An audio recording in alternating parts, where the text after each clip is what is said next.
And now we want to bring in Glenn Counts. Glenn, you got a closer look at what we can expect if people want to head out to a restaurant this weekend. Well, Erica, it's been tough for a lot of restaurants out there. They feel like they've been forced to sit on the sidelines. Even the ones that have been open for a curbside and takeout, if you talk to them, they will quickly tell you they're making pocket change now compared to what they would normally bring in. And they are hoping that Friday will mark the end of what has been a restaurant depression. I mean, it doesn't get better than this. And of course we're happy. We're happy we're here, and we're happy we can open our doors back up to, people that feel comfortable coming back inside. Alexis and her mother Elena own the Royal Cafe and Creperie in Matthews. I mean, look at all those fresh ingredients. They can't wait until Friday night when they will be able to open their dining room again. Fortunately for us, our entire operation is up front. We don't hide anything. We don't do anything in the back. So people can come in and they can see their meal being prepared from start to finish. Of course, you can't see into the kitchens of some larger restaurants like Mama Ricotta's. It's been a lot of variables to deal with. We're looking forward to getting open to some degree. Frank Schiavelli is the owner of the FS Restaurant Group, which includes dining heavyweights, Ricotta's, Midwood Smokehouse, and Yafo Kitchen.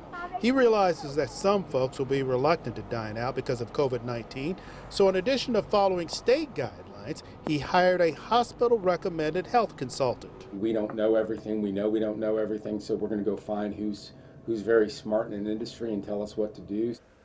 I was surprised when Frank, the president of this chain of restaurants, called me. Enrique Urieta had a long career with a British food safety company, and now he will audit all of Schiavelli's restaurants. Not just following, the guidelines given, by the state. Also, they want to go beyond that. So when restaurants reopen, occupancy will be limited to 50%.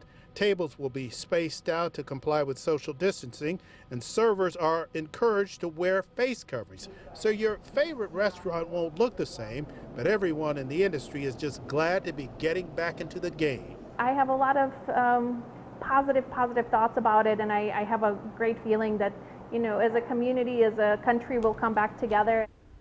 Mm-hmm. And Glenn, I know we've looked at these state recommendations and it is a long list, but I know there's some other things that restaurants are being asked to do. Well, yeah, Erica, there are a lot of other things. For example, obviously, in addition to employees wearing masks, they want customers to wear a mask too. And if you don't have one, they want the restaurant to provide one. And speaking of disposable items, no more permanent menus. So they want each customer, use it once, throw it away, that sort of thing. And then in terms of, we mentioned the social distancing, the 6 feet, they want no more than 6 people at a table unless they are members of the same family. So like I said, that's just scratching the surface. There's a lot more on that list. All right, Glenn, thank you. Now, we all know that restaurants have been hit especially hard by this pandemic. A new report from the U.S. Census Bureau tries to show just how bad it really is. To get the big picture, we need to start back in February before any stay-at-home orders were in place.